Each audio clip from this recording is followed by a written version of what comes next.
داستان کا آغاز برسا کے مضبوط قلعے سے ہوتا ہے جو اس وقت بازنطینوں کے قبضے میں ہے اور قلعے کے اندر دشمن کے بڑے بڑے کمانڈر اور جرنیل موجود ہے، جبکہ اسی دوران ایک شخص ان کے ساتھ آتا دکھائی دیتا ہے اور جس کا نام بوگرا ہے، جو کبھی اورہان کے لشکر میں شامل تھا مگر اب غداری کر کے دشمن کے پاس آ چکا تھا۔ لہٰذا وہ شخص دشمن کے سامنے جھک کر کہتا ہے، میں نے برسوں تک اورہان پر خفیہ نظر رکھی ہے اور اگر آپ واقعی اسے شکست دینا چاہتے ہیں تو پہلے یہ جان لیجئے کہ وہ کیسا انسان ہے۔ لہٰذا وہ شخص ایک لمحہ خاموش ہوتا ہے اور پھر کہنا شروع کرتا ہے۔ لہٰذا ناظرین کرام، وہ دشمنوں کے سامنے کہتا ہے، اورہان ایک بے حد صبر کرنے والا سپہ سالار ہے اور شاید اسی صبر کی وجہ سے اس نے ابھی تک برسا فتح نہیں کیا، لیکن برسا کے گرد و نواح کے تمام قلعے، بستیاں اور دیہات ایک ایک کر کے اپنی سلطنت میں شامل کر لیے ہے اور آج تک اسے کسی جنگ میں شکست نہیں ہوئی۔ لہٰذا وہ غدار اپنی یادیں تازہ کرتے ہوئے کہتا ہے، مجھے آج بھی وہ دن یاد ہے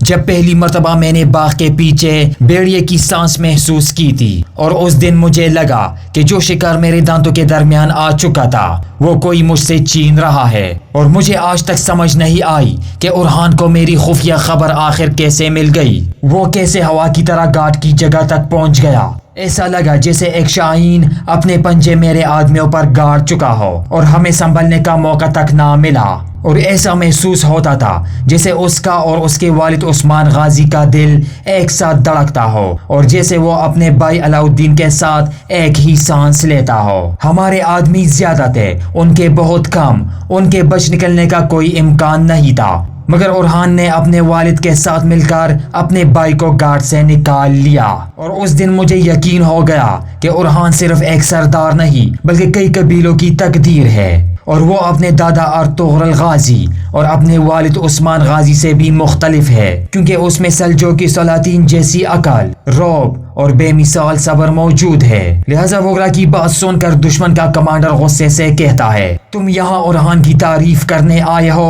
جس پر بوگرا فوراً جواب دیتا ہے، نہیں، میں آپ کے لیے جنگ جیتنے والی معلومات لے کر آیا ہوں۔ جس پر دشمن کا جرنیل آگے بڑھ کر پوچھتا ہے، اورہان کب حملہ کرے گا؟ اس کے ذہن میں کیا چل رہا ہے؟ جس پر بوگرا جواب دیتا ہے، تمام تیاریاں مکمل ہو چکی ہے، وہ کسی بھی وقت برسا پر حملہ کر سکتا ہے۔ لہٰذا یہ سن کر کمانڈر خوش ہو جاتا ہے اور بوگرا سے کہتا ہے، بوگرا صاحب، تم نے ہمیں بہت قیمتی معلومات دی ہے، خدا تمہاری مدد کرے۔ اور یہ کہتے ہوئے وہ انعام کے طور پر سونے کے سکوں کی ایک باری تیری بوگرا کے سامنے پیش کرتا ہے۔ لہٰذا بوگرا جیسے ہی سکے اٹھانے کے لیے ہاتھ بڑھاتا ہے، اچانک دشمن کا جرنیل آگے بڑھتا ہے اور اس کے ہاتھ پر زور سے ضرب لگاتا ہے جس سے تمام سکے زمین پر بکھر جاتے ہیں، اور پھر وہ بوگرا کو ایک زوردار دھکا دیتا ہے اور اگلے ہی لمحے وہ اپنی تلوار نکالتا ہے اور ایک ہی وار میں بوگرا کا گلا کاٹ دیتا ہے، جس سے بوگرا وہی تڑپ کر مار جاتا ہے، اور جس کے بعد جرنیل سرد لہجے میں اپنے سپاہیوں سے کہتا ہے، اس غدار کو یہاں سے اٹھا لے جاؤ۔ اور یہ دیکھ کر دشمن کا کمانڈر بھی حیرت سے اسے دیکھتا ہے،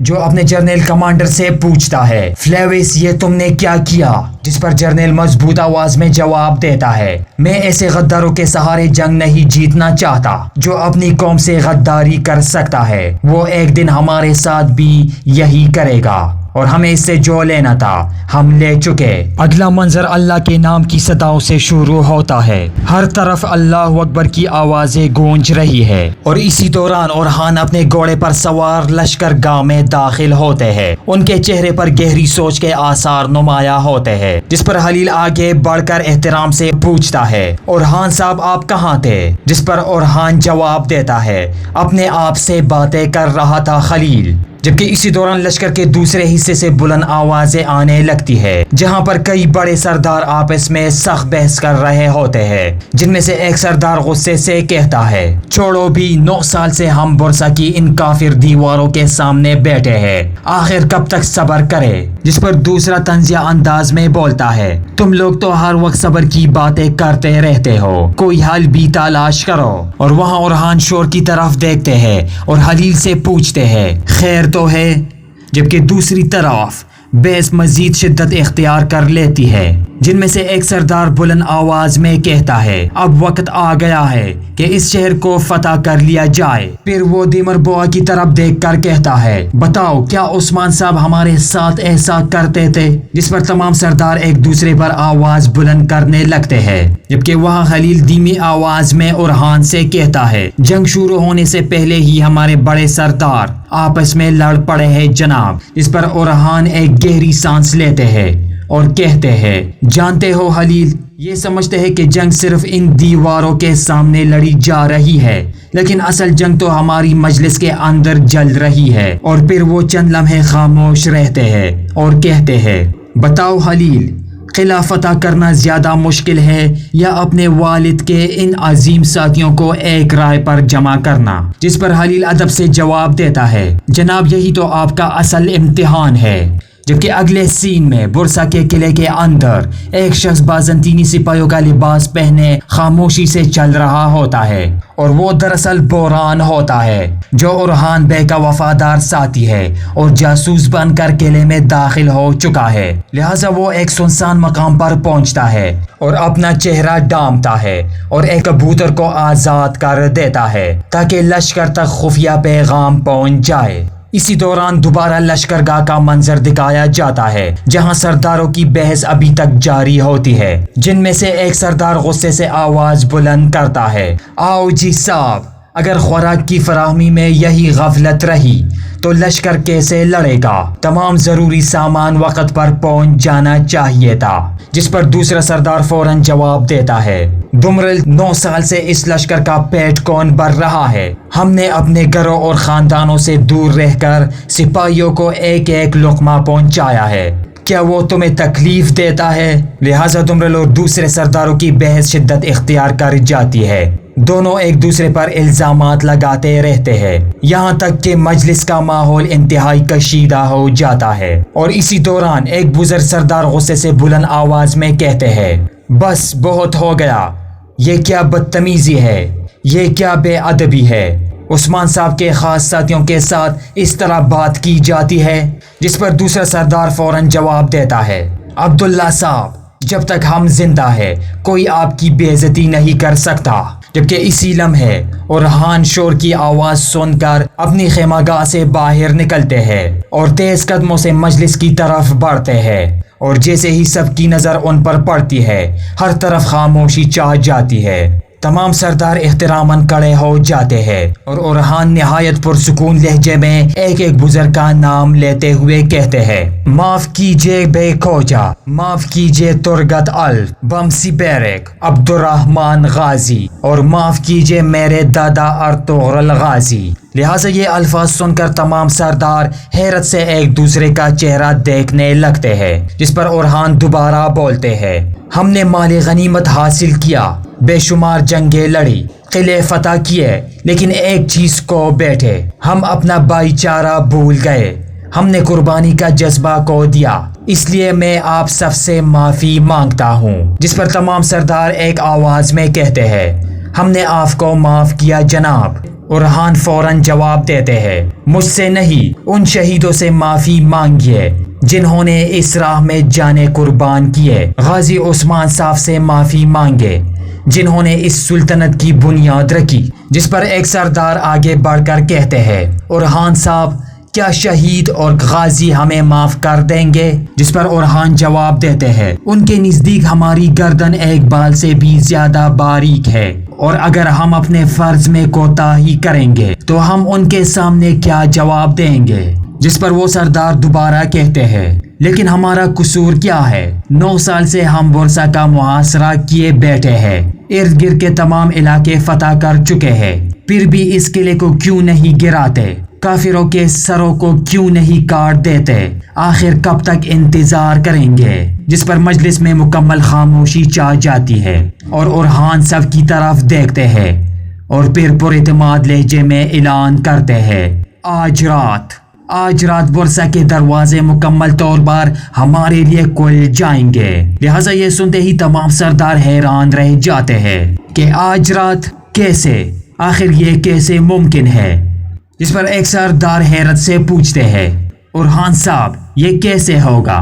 لہٰذا اورہان جواب دیتے ہیں آج رات ہم مغربی دروازے سے شہر میں داخل ہوں گے، جس پر وہ سردار کہتے ہیں ہمیں تو اس منصوبے کا علم ہی نہیں، جس پر اورہان کہتے ہیں آپ میرے والد کے وفادار ساتھی ہیں، اس لیے میں آپ کی نیت کو اچھی طرح جانتا ہوں۔ میں نے اپنے بہادر ساتھی بحران کو جاسوس بنا کر قلعے کے اندر بھیجا ہے، انشاءاللہ آج رات وہ ہمارے لیے دروازہ کھول دے گا۔ اور پھر وہ بلند آواز میں کہتے ہیں آج رات کے بعد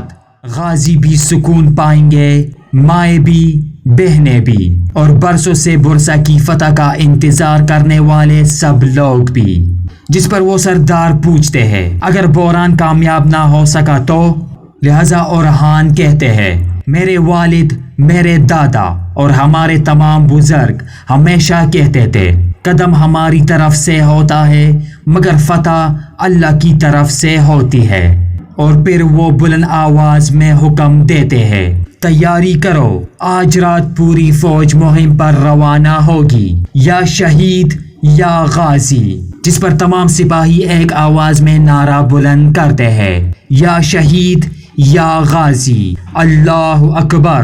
لہٰذا نعرے کی گونج پورے لشکر میں پھیل جاتی ہے اور اورہان اگلی تیاری کے لیے وہاں سے روانہ ہو جاتے ہیں، جبکہ وہ سردار دعا کرتے ہیں انشاءاللہ آج رات فتح ہماری ہوگی۔ لہٰذا مجلس ختم ہونے کے بعد اورہان اپنے وفادار ساتھی خلیل کے ساتھ لشکرگاہ میں چل رہے ہوتے ہیں۔ ان کے چہرے پر بورسا کی فتح کا عزم صاف دکھائی دے رہا ہوتا ہے۔ چلتے چلتے اورہان خلیل سے کہتے ہیں لکھو خلیل، جب ہم بورسا کی دیواریں عبور کر کے وہاں اپنا پرچم گاڑ دیں گے تو ہمارا پہلا کام ایک منظم لشکر قائم کرنا ہوگا۔ اب ہمیں ایک نئی سلطنت کی بنیاد رکھنی ہے۔ جس پر خلیل ادب سے پوچھتا ہے اور ہمارے سردار جناب؟ لہٰذا اورہان جواب دیتے ہیں انہیں زیادہ ذمہ داریاں دی جائے گی، انہیں تیمار اور اہم عہدے سونپے جائیں گے تاکہ وہ ریاست کی خدمت میں مصروف رہے،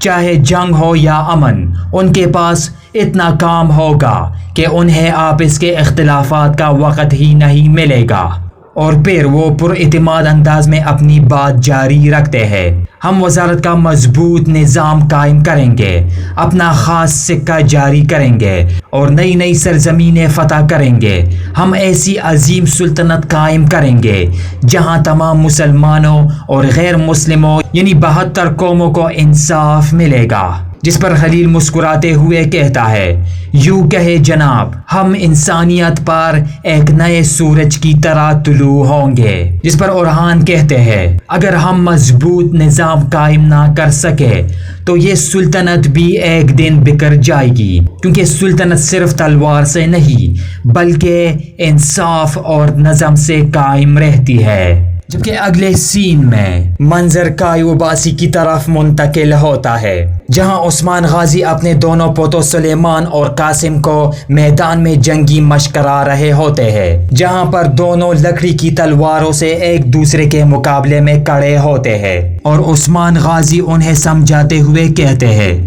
اہم یہ نہیں کہ تم کتنے خوف زدہ ہو، بلکہ اصل بات یہ ہے کہ خوف کے باوجود کتنا صبر کرتے ہو۔ جن میں سے ان کا ایک پوتا مسکراتے ہوئے پوچھتا ہے دادا جان، اگر ہم زیادہ مشق کریں تو کیا ایک دن آپ کو بھی ہرا سکتے ہیں؟ جس پر عثمان غازی مسکرا کر جواب دیتے ہیں ضرور ہرا سکتے ہو، لیکن اصل مقصد ایک دوسرے کو ہرانا نہیں بلکہ مل کر دشمن کو شکست دینا ہے۔ جس پر دوسرا پوتا فوراً پوچھتا ہے بالکل میرے بابا اور علاؤالدین چاچا کی طرح۔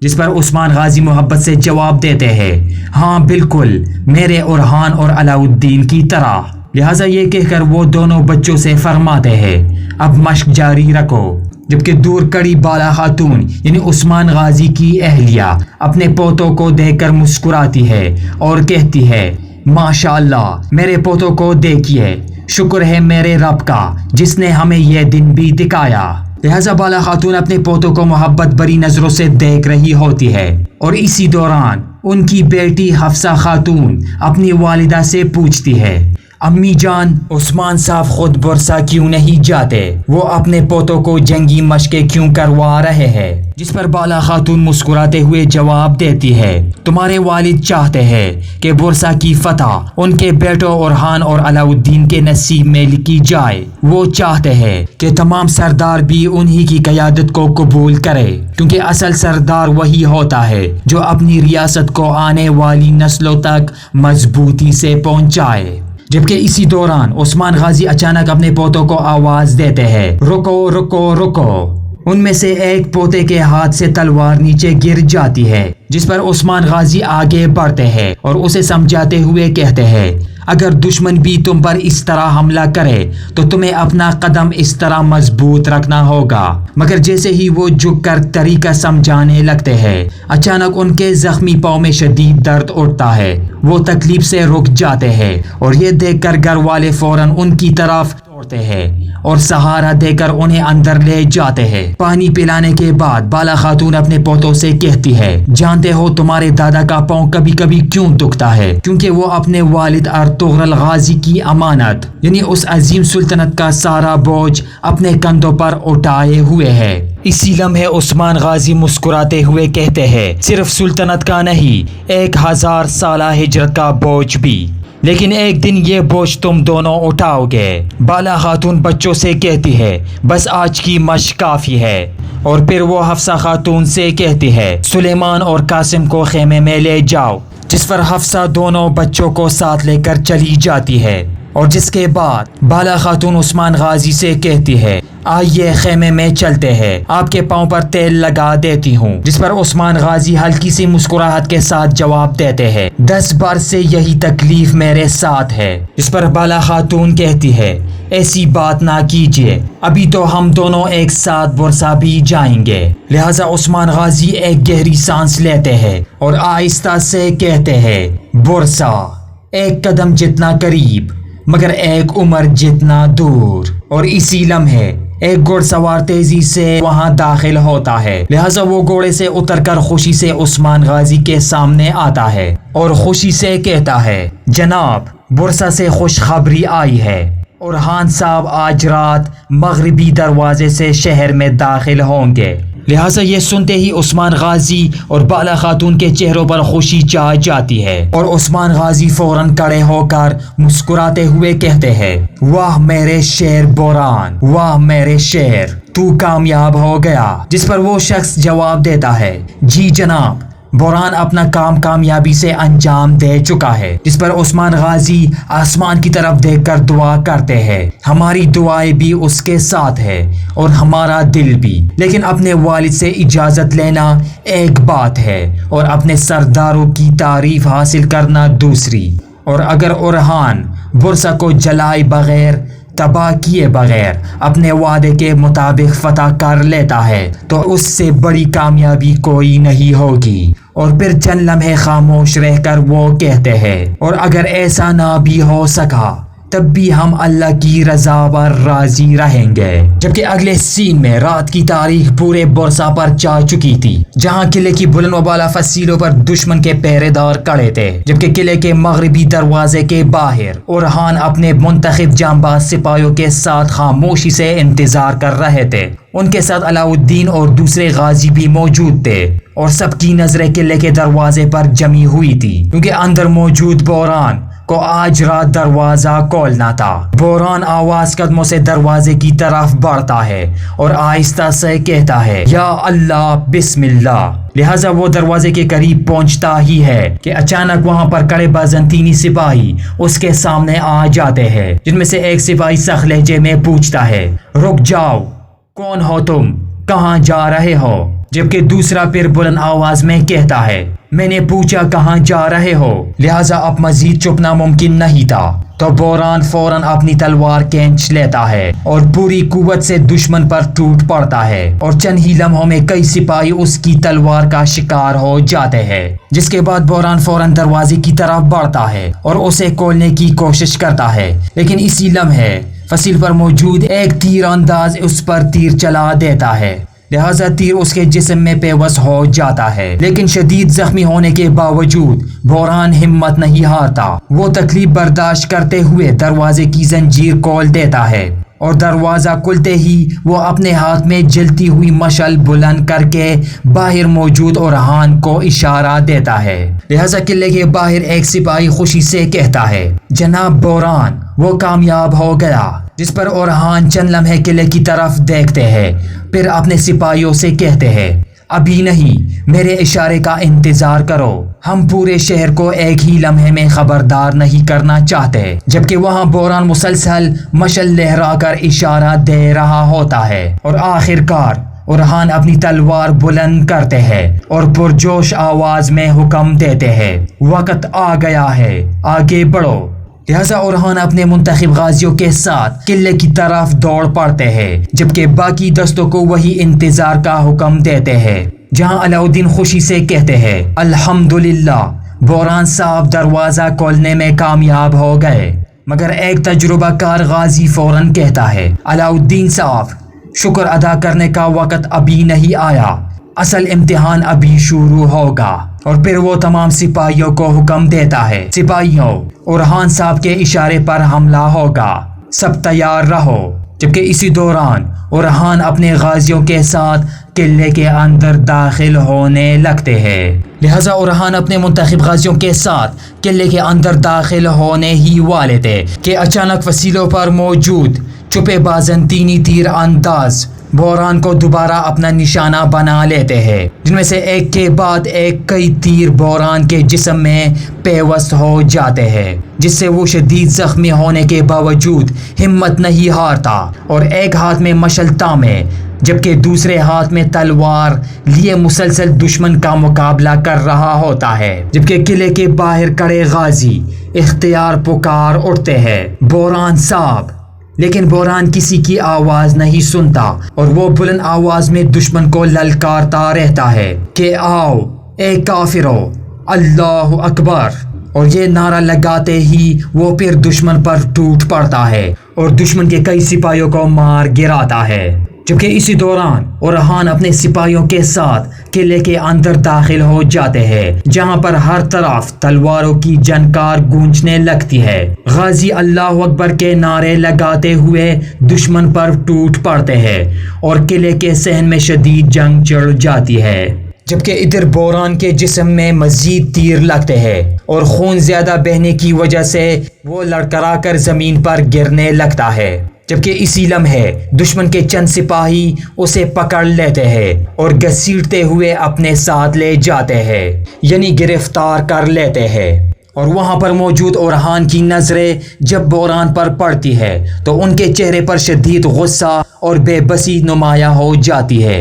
مگر وہ اپنے ساتھیوں کی حفاظت کے لیے جنگ جاری رکھتے ہیں اور کچھ ہی دیر میں اورہان اور ان کے غازی قلعے کے بیشتر سپاہیوں کو شکست دے دیتے ہیں۔ لیکن اچانک قلعے کے اندر نصف بڑے بڑے لوہے کے دروازے یکے بعد دیگرے بند ہونا شروع ہو جاتے ہیں، کیونکہ دشمن نے پہلے سے ایک خوفناک جال بچھا رکھا تھا اور چند ہی لمحوں میں اورہان اور ان کے ساتھی چاروں طرف سے بند ہو جاتے ہیں، جن میں سے ایک غازی گھبرا کر چیختا ہے، اورہان صاحب، یہ جال ہے۔ جبکہ اسی لمحے قلعے کی فصیلوں پر دشمن کے تیر انداز ظاہر ہو جاتے ہیں اور دشمن کا جرنیل بلند آواز میں حکم دیتا ہے، آگ کے تیر برساؤ، اور اگلے ہی لمحے ہر طرف سے جلتے ہوئے تیر اورہان کے لشکر پر برسنے لگتے ہیں اور چند لمحوں میں آگ بھڑک اٹھتی ہے، جس سے کئی غازی شعلوں میں گر جاتے ہیں۔ ان کی چیخیں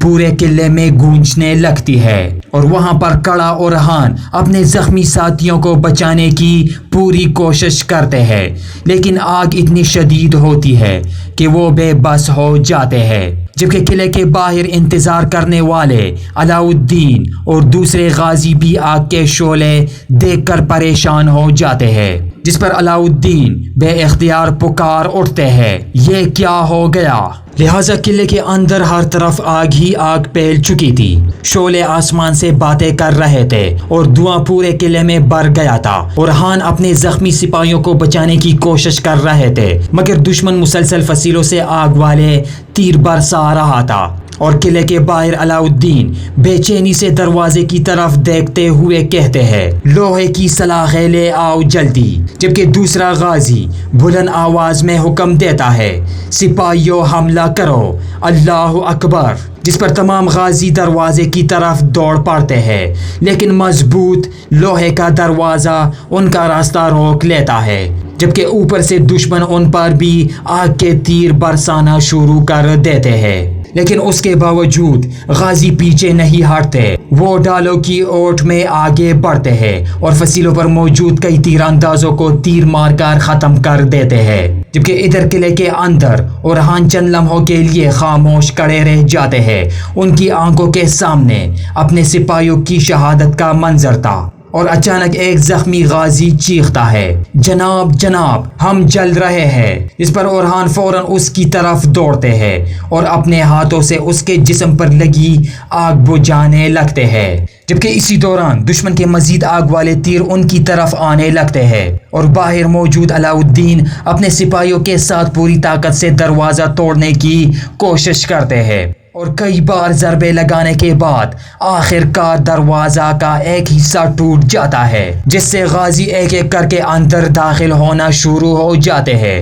مگر ابھی بھی بہت سے سپاہی باہر رہ جاتے ہیں اور اسی لمحے دشمن کا جرنیل اور قلعے کا کمانڈر اورحان کے سامنے آ جاتے ہیں۔ لہذا جرنیل طنزیہ انداز میں اورحان سے کہتا ہے، کیا تم نے واقعی سمجھ لیا تھا کہ بورسا میں داخل ہونا اتنا آسان ہوگا؟ اور تمہارا بورسا کا خواب آج ختم ہو گیا اورحان۔ لہٰذا یہ سنتے ہی اورحان فوراً اپنی کمان سے تیر چلاتے ہیں، لیکن دشمن کے سپاہی اپنی ڈالوں سے جرنیل کو بچا لیتے ہیں اور اسی دوران ایک غازی جلدی سے اورحان کے پاس آتا ہے اور کہتا ہے، جناب ہمیں ابھی یہاں سے نکلنا ہوگا، لیکن اورحان غصے سے جرنیل کی طرف دیکھتے ہوئے کہتے ہیں، تمہارا خوفناک خواب ابھی شروع ہوا ہے، جس پر جرنیل فوراً حکم دیتا ہے، انہیں مار ڈالو، جس پر دشمن ایک بار پھر تیروں کی بارش شروع کر دیتا ہے اور جرنیل مسکراتے ہوئے بلند آواز میں کہتا ہے، امید ہے آج تمہیں سبق مل گیا ہوگا اورحان،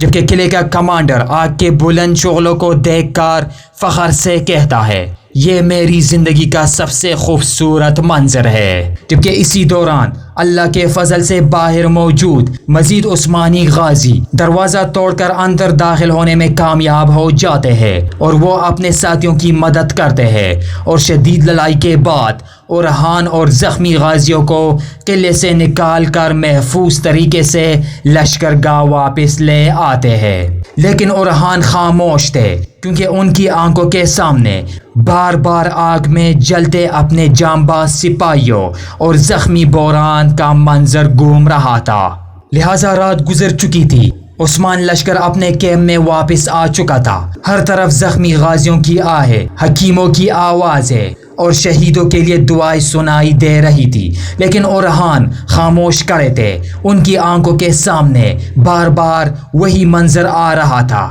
آگ کے شعلے، اپنے ساتھیوں کی چیخیں اور بوران کی گرفتاری، جبکہ اسی دوران ان کے دو وفادار ساتھی ان کے قریب آتے ہیں، جن میں سے ایک غازی ادب سے کہتا ہے، جناب اللہ کی قسم، آپ ہمارے لیے صرف سردار نہیں بلکہ بڑے بھائی اور باپ کی مانند ہے، اگر آپ اپنا غصہ نکالنا چاہتے ہیں تو یہ میرا سینہ حاضر ہے، جبکہ دوسرا ان کا زخمی ہاتھ دیکھ کر کہتا ہے، رہنے دیجئے جناب، آپ کا ہاتھ زخمی ہے، جس پر اورحان درد بھرے لہجے میں ان دونوں غازیوں سے کہتے ہیں، تم سب میرے جان نثار ساتھی ہو، جس پر دونوں غازی سر جھکا کر کہتے ہیں، جناب مایوسی سے بہتر ہے کہ ہم قبر میں اتر جائے، جس پر اورحان فوراً سر اٹھاتے ہیں اور مضبوط آواز میں جواب دیتے ہیں، قبر ابھی ہمارا انتظار کرے، ابھی نہیں، کیونکہ ابھی ہمیں ایک عظیم شہر فتح کرنا ہے اور پھر وہ اپنے ساتھیوں سے پوچھتے ہیں جو قیدی تم ساتھ لائے تھے کیا وہ ابھی زندہ ہے؟ اس پر سپاہی جواب دیتا ہے جی جناب وہ قید میں ہے۔ لہذا اورہان کہتے ہیں اسے ابھی مت مارو، پہلے اسے اپنی پیدائش پر افسوس ہونے دو۔ جبکہ اسی لمحے خلیل وہاں پہنچ جاتا ہے اور اورہان اسے دیکھ کر کہتے ہیں آؤ خلیل، جنگ کے بعد تمہاری آنکھوں کی چمک ماند پڑ گئی ہے، کیا بات ہے؟ جس پر خلیل ادب سے جواب دیتا ہے جناب میں زخمی سپاہیوں کی خبر لے کر آ رہا ہوں، اللہ کا شکر ہے کہ باقی سب کا علاج ہو رہا ہے، مگر جس پر اورہان فوراً پوچھتے ہیں مگر کیا؟ لہذا خلیل کچھ دیر خاموش رہ کر کہتا ہے بعض لوگ آپ پر الزام لگا رہے ہیں، وہ کہتے ہیں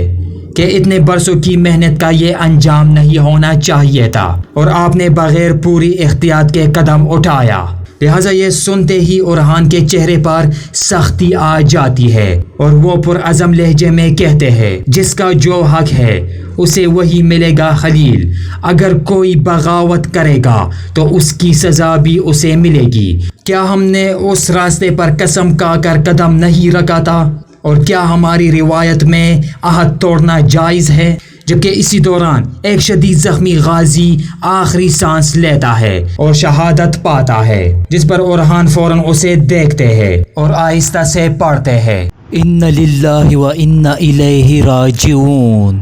اور پھر وہ اپنے ساتھیوں کی طرف دیکھ کر کہتے ہیں بتاؤ جب ایک ترک کو غصہ آ جائے تو کیا اس کی تلوار نیام میں رہ سکتی ہے؟ جس پر تمام غازی ایک آواز میں جواب دیتے ہیں ہرگز نہیں جناب، اگر ہماری تلوار نیام میں رہ جائے تو ہم مٹی کی طرح بکھر جائے۔ جس پر اورہان دوبارہ کہتے ہیں اور جب انتقام کی آگ سینے میں بھڑک رہی ہو تو کیا کوئی خاموش بیٹھ سکتا ہے؟ لہٰذا تمام غازی پرجوش آواز میں جواب دیتے ہیں اگر ہم خاموش بیٹھ جائے تو آسمان ہم پر ٹوٹ پڑے اور ہماری اپنی تلواریں ہمیں ٹکڑے ٹکڑے کر دے۔ جس پر اورہان اپنی تلوار آسمان کی طرف بلند کرتے ہوئے کہتے ہیں وہ ہمیں برسا فتح کرنے سے نہیں روک سکتے، کیونکہ برسا میرے دادا ارطغرل غازی اور میرے والد عثمان غازی کا خواب ہے، اور اگر ہم اس خواب کو حقیقت میں نہ بدل سکے تو اللہ کی لعنت ہو ہم پر۔ لہٰذا یہ سن کر تمام غازی ہاتھ اٹھا کر